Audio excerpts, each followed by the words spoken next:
sedikit terkait dengan Youth for Sustainable Nature ini.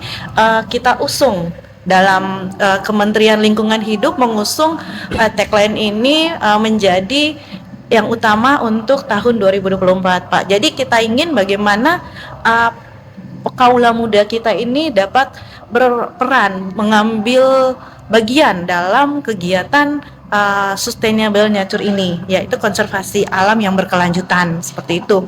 Itu sangat kami butuh karena kita tahu bersama pada era sekarang ya, kita tahu bahwa ini Indonesia emas. Jadi yang paling banyak pertumbuhan ini kaum muda ya, Pak ya.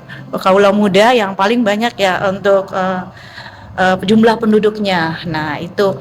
Jadi dalam kegiatan ini kita juga sudah banyak melakukan ada kegiatan-kegiatan kami yang memang langsung menyentuh kaum muda itu seperti ada kader konservasi.